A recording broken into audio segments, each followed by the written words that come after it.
welcome to The Faceless Cook. This is the first episode and today we're going to be making shortbread. Now shortbread is a very lovely but very rich biscuit that you tend to make for special occasions, birthdays or the like, or if you just want a nice thing to have. Baking on the whole is a very easy thing to do. There are misconceptions about it. People believe that it's much trickier than it actually is. But hopefully I'll be able to show you through this and other videos that not only baking, but cooking on the whole is relatively easy. Right, so for this you will need 200 grams of butter. Now this is unsalted butter. You can use salted or unsalted. Salted is basically, it has salt in it, but unsalted is said to be better for baking simply because it's a neutral flavour sans the butter. Personally, I think salted can be not quite nice because a little bit of salt can counteract very sweet recipes, but in this one we're using unsalted. You also need 130 grams of sugar. This is caster sugar. You can use granulated sugar, but you run the risks of getting crystals in your biscuits, a crystal-like texture basically. Icing sugar I haven't had any experience with. If you've baked with icing sugar before and you know it works, then go ahead. If you haven't, I'd say stick to caster. And finally, you will need 200 grams of plain flour. Don't use self-raising, otherwise you end up with cakes. Alright, now the first step is to mix these two together. Alright, now what you can see here is I've started to combine the butter and the sugar together.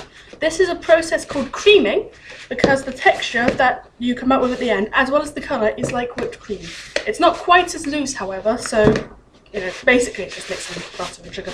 So don't be picky about it. You can use your hands, you can use a spatula like this, you can use a wooden spoon, you can use whatever you wish.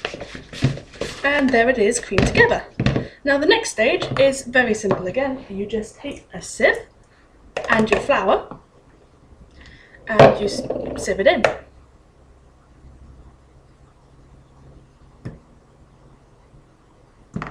Like that.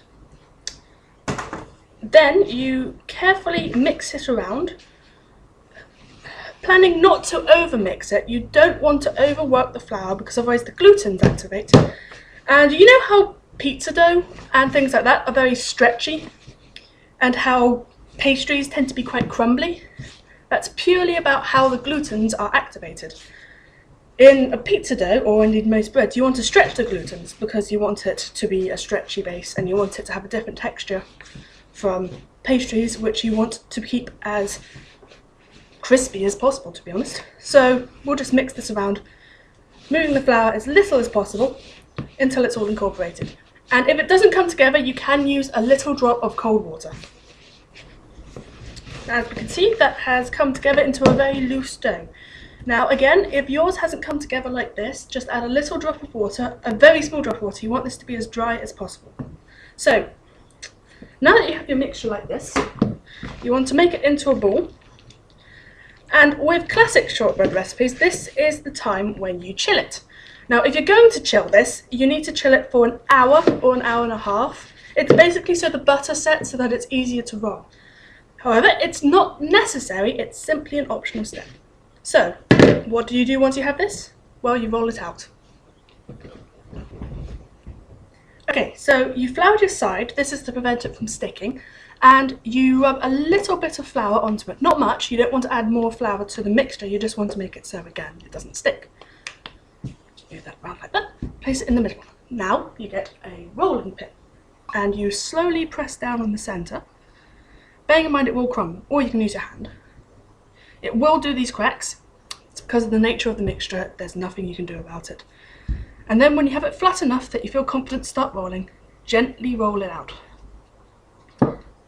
Again, the cracks will appear. It's natural, it's no need to worry about it. Absolutely no need. It's recommended also that you flour your rolling pin so that it doesn't stick. No, I forgot something. Oh well. Just gently roll it out. One way. And then roll it out the other way.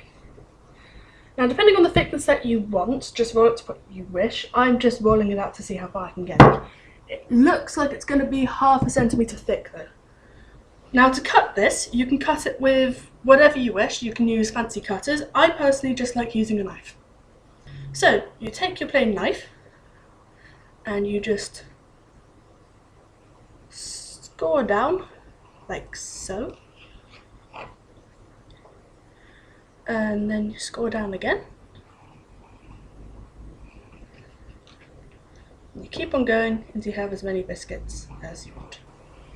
Okay, now I have put my biscuits onto the tray. As you can see, they're not uniform at all. Now, if you want to spend the time making them uniform, that's perfectly fine. I'm someone who thinks that taste is more important than looks, so I don't really care. But you can also use cutters if you do want it to be uniform. It's easier to do so. You can use rulers to measure them out, but that's very pedantic. Now, the last stage before they go into the oven, remember the oven that is preheated to 190 centigrade, 375 Fahrenheit, or gas mark 5, is that you prick them with a fork. This is mostly aesthetic, and I know I just said I don't care about aesthetics, but another reason for this is that I think it stops them from expanding quite so much. It's like when you prick the bottom of a blind baked pastry, but don't quote me on that. So we'll just prick this until they're all pricked, and then they'll go in the oven for 15 to 20 minutes or until they're golden brown. Alright, these have been out of the oven for 10 minutes now. As you can see, they're slightly different shades of gold. It doesn't matter, they'll all taste the same. It's simply to do with the regulation of the heat in your oven. So, now that these have cooled to a level where you can actually eat them without burning your mouth, let's have a taste. As you can see, the texture looks about right. It looks slightly crumbly and nice crumbles in there. So, yep, that's definitely shortbread. Quite nice too, I think. Oh, I shall finish that off in a bit. I hope that you enjoyed watching, and I hope that maybe you'll have a go at making shortbread yourself. Please stay tuned for the other episodes. They will be up as soon as possible. Thank you, and see you again on The Faceless Cook.